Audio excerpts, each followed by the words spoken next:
Hello guys, welcome back to Goa trip part 2. അങ്ങനെ നമ്മൾ രാവിലെ എണീറ്റ് ഫ്രഷായി ബ്രേക്ക്ഫാസ്റ്റ് കഴിക്കാനായിട്ട് നമ്മൾ റെസ്റ്റോറൻറ്റിൽ പോയിട്ട് കഴിക്കുകയാണ്. നമ്മുടെ ബീച്ച് റിസോർട്ടിൽ എടുത്ത് പറയേണ്ട ഒരു കാര്യമാണ് ഇവിടുത്തെ ബ്രേക്ക്ഫാസ്റ്റ്. അൺലിമിറ്റഡ് ബൊഫേ സിസ്റ്റമാണ്.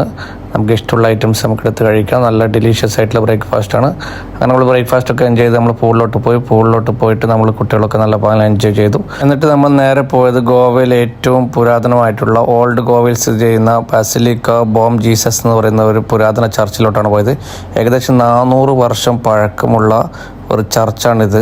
യുനെസ്കോൻ്റെ അംഗീകാരമൊക്കെ നേടിയ ഒരു ചർച്ചാണ്. അതുപോലെ തന്നെ തൊട്ടടുത്തുള്ള ഒരു മ്യൂസിയമാണ് ഇപ്പോൾ കാണുന്നുള്ളത്. സെയിൻറ്റ് ഫ്രാൻസിസ് സേവിയറിനെ അടക്കം ചെയ്തിട്ടുള്ള ഒരു ചർച്ചാണിത്. അവിടുന്ന് നേരെ നമ്മൾ ബാഗ ബീച്ചിലോട്ട് തന്നെ പോയി. ഈവനിങ് ബാഗ ബീച്ചിൽ വളരെ ബ്യൂട്ടിഫുൾ ആണ്. അവിടുന്ന് നമ്മൾ ഒരുപാട് ബീച്ച് ആക്ടിവിറ്റീസ് ഒക്കെ ചെയ്തു. ജെറ്റ് സ്കേ ഒക്കെ ചെയ്തിട്ടുണ്ടായിരുന്നു. എന്നിട്ട് നമ്മൾ നേരെ നമ്മുടെ റിസോർട്ടിലോട്ട് പോയി. ഗൈസ്, പിറ്റേ ദിവസം നമ്മളങ്ങനെ ഫോർട്ട് അഗോഡ വിസിറ്റ് ചെയ്തു, ഗോവയിൽ നിന്ന് മടങ്ങി. അപ്പോൾ നമ്മുടെ ചാനൽ എല്ലാവരും സബ്സ്ക്രൈബ് ചെയ്യുക. പുതിയ വിശേഷങ്ങളുമായിട്ട് നമ്മൾ വീണ്ടും വരുന്നതാണ്. Bye bye.